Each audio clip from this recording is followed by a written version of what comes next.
ಗುರುಜಿ, ನಾವೆಲ್ಲರಂತೂ ಕಾತರರಾಗಿ ಕಾಯ್ತಿದೀವಿ. ಮುಂದೇನ್ ಹೇಳ್ತೀರಾ? ಹಾಗೆ ಇನ್ನೊಂದು ದೃಶ್ಯಾವಳಿಯನ್ನ ಕೂಡ ತೋರಿಸ್ತೀನಿ ಸಾಯಿನಾಥನ ಬಗ್ಗೆ ಅಂತ ಹೇಳಿದ್ರಿ ಗುರುಜಿ.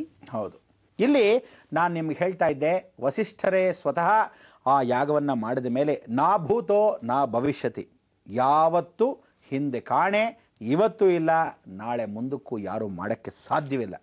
ಇಂಥ ಒಂದು ನವದುರ್ಗ ಮಹಾಯಾಗವನ್ನ ದಿಢೀರಂತ ಆಶ್ಚರ್ಯವಾಗಿ ಜಗತ್ತಿಗೋಸ್ಕರ ಲೋಕ ಕಲ್ಯಾಣಾರ್ಥವಾಗಿ ದುಷ್ಟ ಸಂಹಾರಕ್ಕಾಗಿ, ಮೊದಲನೇದಾಗಿ ದುಷ್ಟ ಸಂಹಾರಕ್ಕಾಗಿ ಅಷ್ಟಾದಶ ದುರ್ಗಾ ಲಕ್ಷ್ಮಿ, ದುರ್ಗೆಯರ ಜೊತೆಗೆ ಲಕ್ಷ್ಮಿ ಸೇರ್ಬಿಟ್ರೆ ಹೇಗಿರುತ್ತಾನೆ, ಶುಕ್ರನ ಜೊತೆಗೆ ಸಾಕ್ಷಾತ್ ರಾಹು ಸೇರಿದ ಹಾಗೆ. ಶುಕ್ರ ರಾಹು ಇಬ್ರು ಸೇರಿದಾಗ ಹೇಗೆ ನಡೆಯುತ್ತೆ ಅಂದ್ರೆ, ರಾಹು ಅಂದ್ರೆ ಗುರುತತ್ವ, ಶುಕ್ರವಾರವೇ ಪೂಜೆ ಮಾಡಬೇಕು. ಅದಕ್ಕೆ ಇಂಥ ಒಂದು ಕ್ಷೇತ್ರದಲ್ಲಿ ಸಾಯಿನಾಥನ ವಿಚಾರ ಇವತ್ತು ಶುಕ್ರವಾರವೇ ಮಾತಾಡಿದ್ವಿ. ಹಾಗೆ ಈ ದುರ್ಗಾ ಲಕ್ಷ್ಮಿ ವಿಚಾರ ಶುಕ್ರವಾರವೇ ಆಗಿರೋದ್ರಿಂದ ನಿಮಗೆ ಯಾಗದ ವಿಚಾರ ಕೂಡ ತಿಳಿಸ್ಕೊಡ್ತಾ ಇದ್ದೀನಿ. ಎಲ್ಲರಿಗೂ ಏನು ಅಂದ್ರೆ ಆಶ್ಚರ್ಯ ಅಂದ್ರೆ, ಈ ಯಾಗ ಬಹಳ ವಿಶೇಷವಾಗಿ ವಿಚಾರಪೂರ್ವಕವಾಗಿ ನಡೀತಾ ಇರೋದು.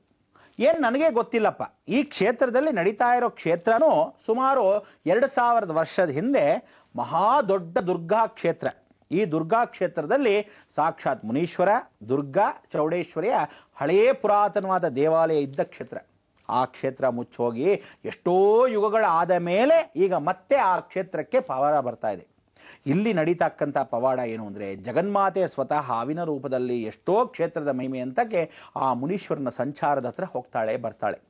ಈ ಪರಮೇಶ್ವರನ ಅನುಗ್ರಹ ಮತ್ತು ನವದುರ್ಗರ ಸ್ವರೂಪದಲ್ಲಿ ನೀವುಗಳೆಲ್ಲ ಅನ್ಕೊಂಡ ಹಾಗೆ ಇನ್ನೊಂದು ಆಶ್ಚರ್ಯ ಅಂದ್ರೆ, ಇಡೀ ಜಗತ್ತಲ್ಲಿ ಒಂದು ರಹಸ್ಯವನ್ನ ಹೇಳ್ತೀನಿ.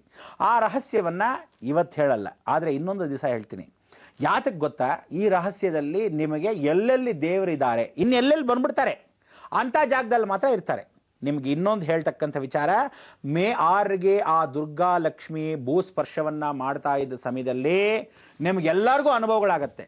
ಕೋಟ್ಯಾಧೀಶ್ವರ ಒಳ್ಳೆಯವನಾಗಿದ್ರೆ ಅವನ ಆಸ್ತಿ ಅಂತಸ್ತು ಅಭಿವೃದ್ಧಿ ಆಗತ್ತೆ. ಅವನ ಅಕಸ್ಮಾತ್ ದುರಾಲೋಚನೆ ಇಟ್ಕೊಂಡಿದ್ದವನಾದ್ರೆ ಇಷ್ಟು ವರ್ಷದ ಕಾಲದಲ್ಲಿ ಎಷ್ಟು ಜನಕ್ಕೆ ಮೋಸ ಮಾಡಿದಾನೋ ಸಡನ್ ಆಗಿ ರೈಡ್ ಆಗಕ್ಕೆ ಶುರುವಾಗತ್ತೆ. ಅಂದರೆ ಯಾವುದಾದ್ರೂ ಮುಖಾಂತರವಾಗಿ ದುಡ್ಡು ಹೋಗ್ತಾರೆ, ಇಲ್ಲ ದೊಡ್ಡ ಫ್ಯಾಕ್ಟ್ರಿ ಅಂಟ್ಕೊಂಡ್ಬಿಡುತ್ತೆ, ಇಲ್ಲ ಅವನ ದೊಡ್ಡದಾಗಿರ್ತಕ್ಕಂಥ ಹಾನಿ ಆಗಬೇಕು. ಏನಾದ ರೀತಿ ಮಗ ಆಸ್ತಿಯನ್ನ ಕೇಳ್ತಾನೆ, ಇವನಿಂದ ಹೋಗ್ತಾನೆ, ಅವನ ಬೀದಿ ಪಾಲಾಗ್ಬಿಡ್ತಾನೆ ಹೀಗೆ.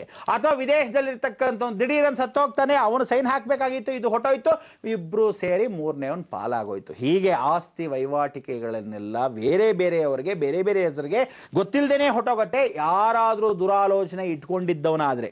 ಅದೇ ರೀತಿ ಬಹಳ ವರ್ಷದಿಂದ ಕಷ್ಟಪಟ್ಟು ನಾನು ದೇವರ ಪೂಜೆ ಮಾಡಿದ್ದೀನಿ, ಇಷ್ಟಾದ್ರೂ ಭಗವಂತ ನನಗೆ ದಾರಿ ತೋರಿಸಿಲ್ವಾ ಅನ್ನೋರಿಗೆಲ್ಲರಿಗೂ ಆಶ್ಚರ್ಯ ಸಂಗತಿ ಅಂದ್ರೆ, ಜಗನ್ಮಾತೆ ಸ್ವತಃ ಏನ್ ಮಾಡ್ತಾಳೆ, ಇವರಿಗೆಲ್ಲ ಆಶ್ಚರ್ಯವಾಗಿ ದಿಢೀರಂತ ಐಶ್ವರ್ಯವಂತರು ಅಥವಾ ದಿಢೀರಂತ ಒಂದು ಅನುಭವಶಾಲಿ ಆಗಿರ್ತಕ್ಕಂಥ ಯೋಗ್ಯವಂತನಾಗಿರ್ತಕ್ಕಂಥ ಇವನಿಗೆ ನಾನು ಫಲವನ್ನ ಕೊಡ್ತೀನಿ ಅಂತ ಪ್ರಾರಂಭಿಸ್ಬಿಡ್ತಾಳೆ ಅವಳ ಶಕ್ತಿಯನ್ನ. ಅವನಿಗೆ ಆ ತನಗೆ ತಾನಾಗಿ ಕೆಲಸ ಸಿಗದವನಿಗೆ ಕೆಲಸ ಸಿಗತ್ತೆ, ದುಡ್ಡು ಇಲ್ದಿದ್ದವನು, ದುಡ್ಡು ಕಾಸು ಇಲ್ಲದೆ ಇದ್ದವನಿಗೆ ಯಾರಿಂದ ಅದು ಸಹಾಯ ಸಿಗತ್ತೆ, ಅಭಿವೃದ್ಧಿ ಆಗ್ತಾ ಹೋಗ್ತಾನೆ ಒಂದಲ್ಲ ಒಂದು ರೀತಿಯಲ್ಲಿ ದೈವಿಕವಾಗಿ. ಅದಕ್ಕೆ ಅವರವರ ಅನುಭವ ಯಾವ ರೀತಿ ಆಗುತ್ತೋ ಇಡೀ ಪ್ರಪಂಚಾದ್ಯಂತ ಪ್ರತಿಯೊಬ್ಬರಿಗೂ ಆಗತ್ತೆ. ಇದೇ ಮೇ ತಿಂಗಳ 6ನೇ ತಾರೀಕಿಂದ 18ನೇ ತಾರೀಕು ಭೂಸ್ಪರ್ಶವನ್ನ ಮಾಡೋ ಸಮಯದಲ್ಲಿ. ಯಾತಕ್ಕೆ ಬರ್ತಾ ಇದ್ದಾಳೆ ದುರ್ಗಾ ಅಂದ್ರೆ, ಪರಮೇಶ್ವರನ ಸೇರೋ ಸಮಯ. ಅವಳು ಬಂದ ಮೇಲೆ ಪರಮೇಶ್ವರ ಕೈಲಾಸ ಬಿಟ್ಟು ಬರೋದು ದಕ್ಷಿಣಕ್ಕೆ, ಕಾವೇರಿ ಜೊತೆ ಸೇರಿದಾಗ. ಅದಕ್ಕೋಸ್ಕರ ಈ ಒಂದು ಜಗತ್ತಲ್ಲಿ ಆಶ್ಚರ್ಯವಾಗಿರ್ತಕ್ಕಂಥ ಘಟನೆ ಏನು ಅಂದ್ರೆ, ಆವತ್ತು ಸ್ವತಃ ವಸಿಷ್ಠರ ಜಯಂತಿ. ವಸಿಷ್ಠರೇ ಹುಟ್ಟಿರೋದು, ಅದು ನಮಗೂ ಗೊತ್ತಿರಲಿಲ್ಲ.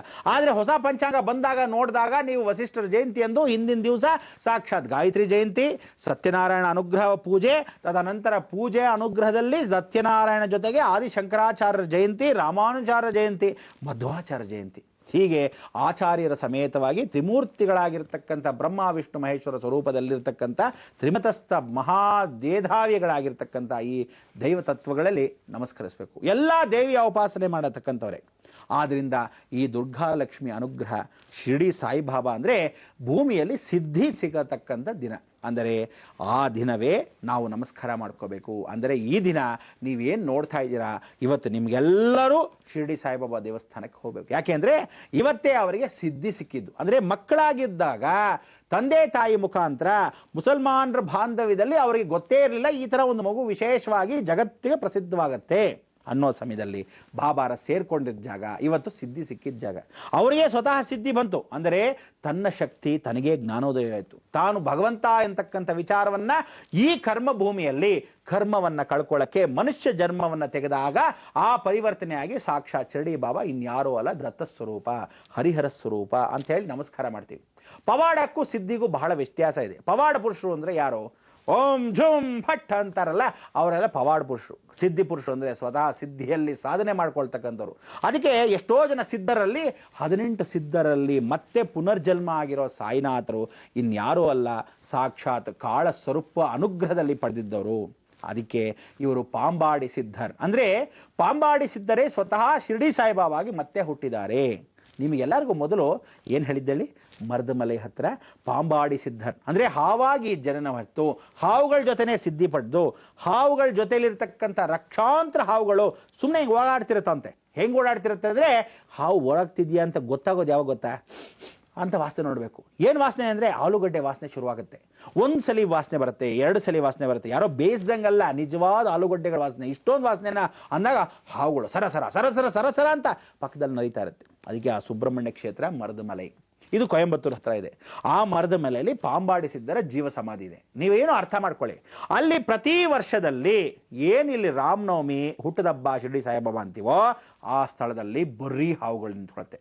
ಅದಾದ ಮೇಲೆ ವಿಜಯದಶಮಿ ಅಂದ್ರೆ ಸಾಯಿಬಾಬಾ ಸಮಾಧಿ ದಿನ ಅಂತ ಅಂತೀವಿ. ಆ ದಿನ ಪರಿಪೂರ್ಣವಾಗಿ ಎಲ್ಲಾ ಹೂಗಳು ಅಲ್ಲಿ ವಿಶೇಷವಾಗಿ ಅರಳಿ ತನಗೆ ತಾನಾಗೇ ಅರ್ಪಿಸ್ಕೊಳ್ಳುತ್ತೆ ಆ ಬೆಟ್ಟದಲ್ಲಿರ್ತಕ್ಕಂಥ ಹುತ್ತಗಳಿಗೆ. ನಮಗೆ ಗೊತ್ತಿಲ್ಲ ಅಂದ್ರೆ ಹಾವುಗಳು ಸ್ವತಃ ಬಂದು ಪೂಜೆಯನ್ನ ಮಾಡಿ ಹೋಗತ್ತಾ? ಇದು ಎರಡೂ ಜೀವಂತವಾಗಿ ನೋಡಿದಾಗ ಸಿದ್ಧಿ 18 ಸಿದ್ಧ ಪುರುಷರ ಇಡೀ ಜಗತ್ತಿನ ಆಳಿದವರು. ಇವತ್ತು ಎಲ್ಲೆಲ್ಲಿ ಅವರು ಪ್ರತಿಷ್ಠಾಪನೆ ಮಾಡಿದಾರೋ ಅದೆಲ್ಲ ನಡೆದದ್ದು.